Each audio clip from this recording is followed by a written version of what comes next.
Welcome back. This is Empower. We connect, we inspire, and we empower. We are moving on to discussing on capacity building.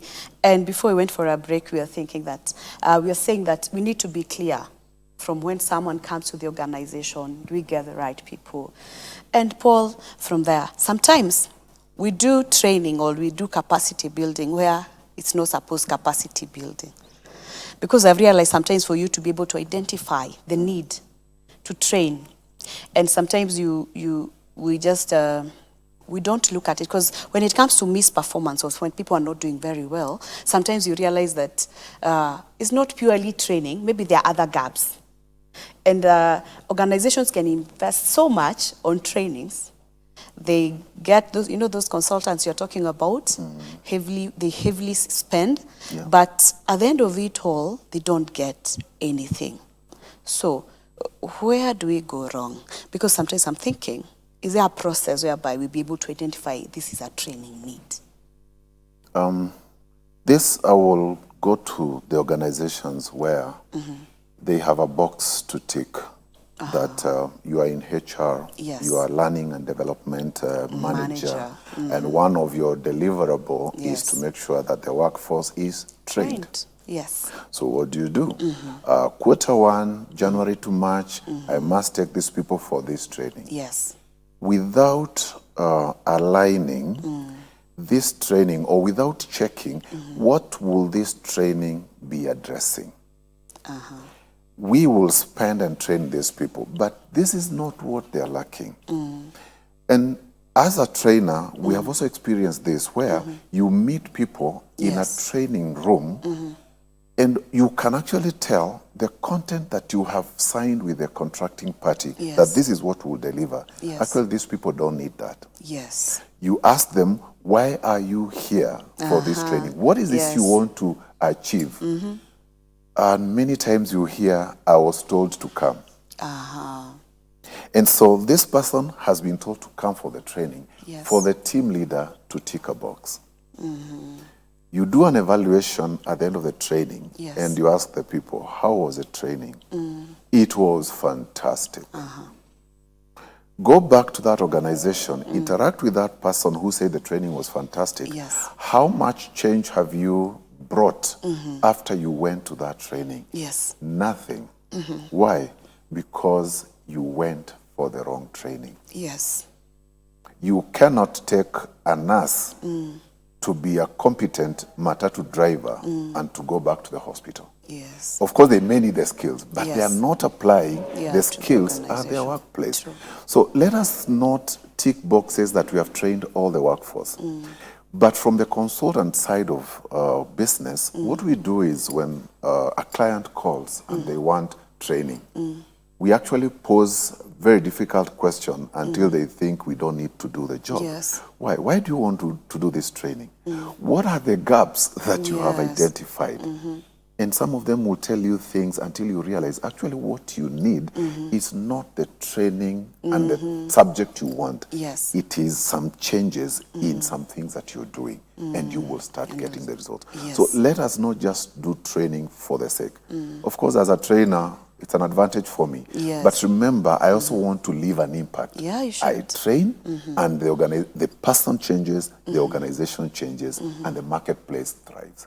So let us align the training to the needs of the person and the needs of the organization. Wow, thank you. We said faith first.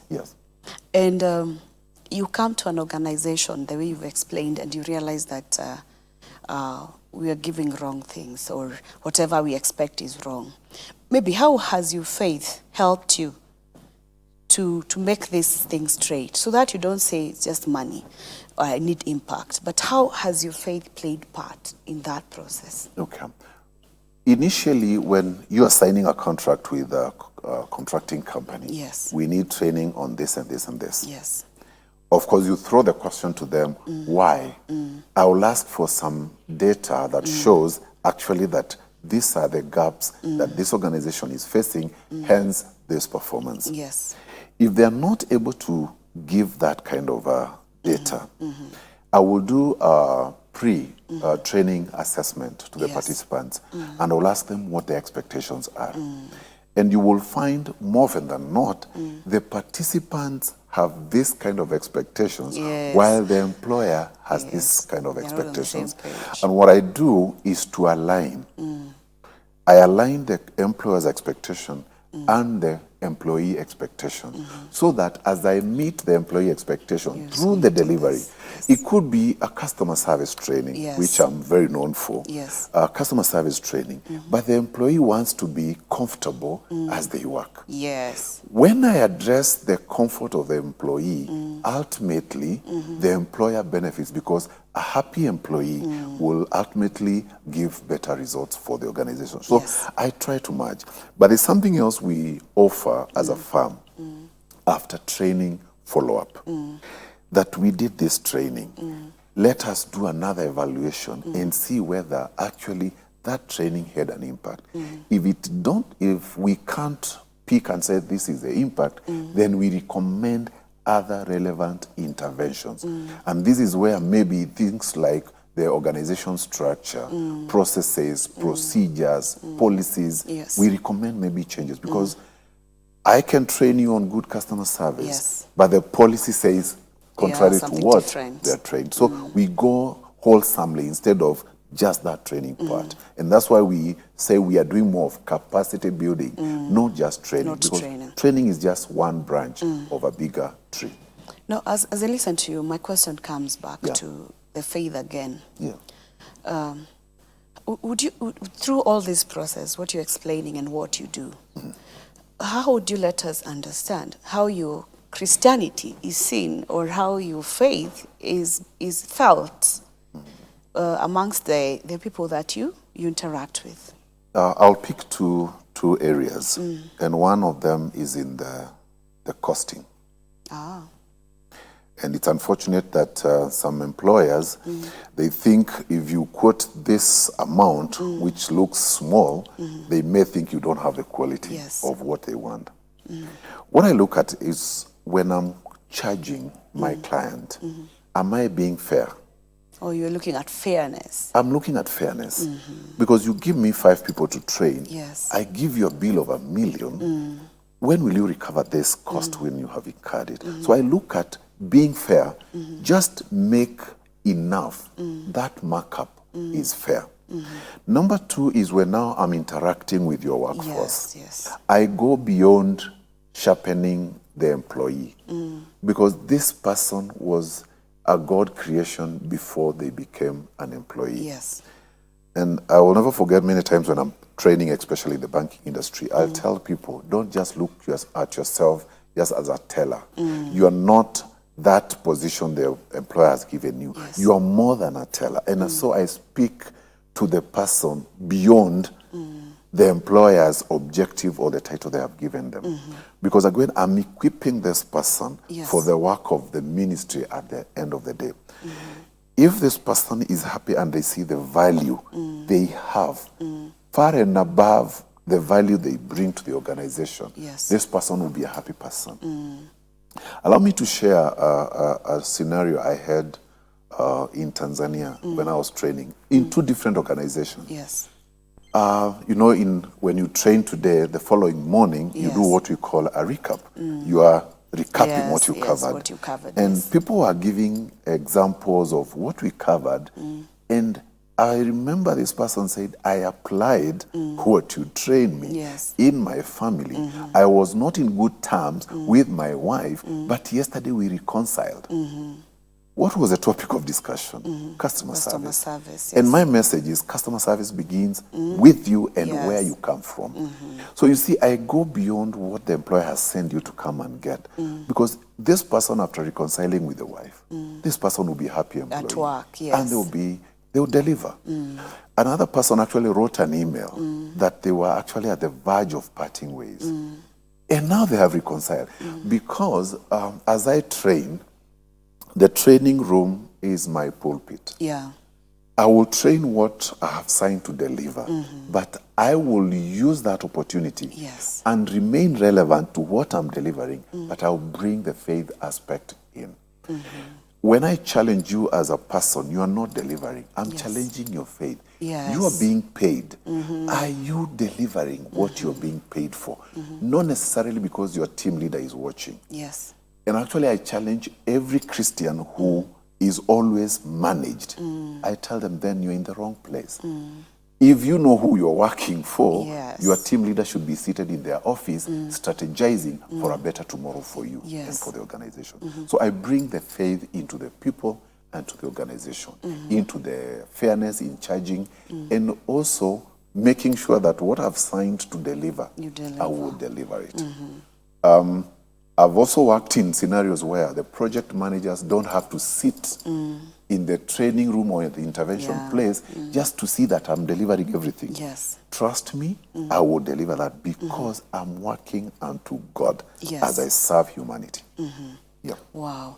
And that takes us back where we started last week, that whatever we do it as unto the Lord. God. Yes. As you train people, as you develop their capacity, build their capacity, you're doing this in mind that these people belong to God. True. Wow. And now, maybe, I know we don't have much time, we're almost closing. What would you advise an organization that is not, maybe they're having less budgets, they don't know how to go about building capacity, and they want to do it, but they're not able to? As we get to close. The good thing is when they already know Yes. that they are lacking. Don't fear engaging experts.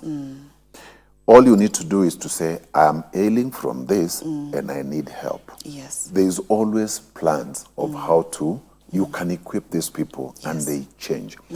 It's not always the figures that matter. And I've always gotten a call, we need this and this and this. And the question they ask is how much? My answer always is, the how much is the last thing we talk about. Yes. Why? I've been entrusted with, let me call it the capacity to transform organizations. Yes. I may not always work for money. Yes. And I'll tell you for a fact, there are places I've gone, I've delivered the same kind of stuff, and I charge nothing. What drives that? What drives? It's the call. Remember, this is my pulpit. Yes. So it's like being called to go and pray for sinners, and I say I don't have fuel. I'll find a way to go and pray for sinners. So in an organization, failure to deliver is a sin. Let me put in quotes. Yes. So that motivation that I've transformed an organization. Wow. They were here, now they're here. They may not afford X amount now, but if I transform them tomorrow and I give them an invoice, they'll say, this one we can pay. Beautiful. As I wind up, as Yes, I give our the time last is up. example, Yeah. I trained in a company where I gave I gave a quote, and they really negotiated. They brought it solo, and I said, okay, let me go and work. After the delivery, these people told me, we wish we didn't negotiate. You are worth more than what we are paying you. That keeps me going. The drive is Transform. you're serving, you want to transform. I'm serving. And you have to make a difference in the market. They may not pay me, but he is paying me indirectly. I believe it. Thank you so much, Paul. It was great having you, and I believe that you're going to interact in another session. Sure. Thank you so much. We are grateful that you were together with us, and I believe that you can look at yourself, see where you need to develop yourself, become relevant wherever you are, be it in the market, what you're lacking. Can you do something to improve yourself? And above all, remember, we are working for God. This is Empower. My name is Beatrice Chuchu. God bless you.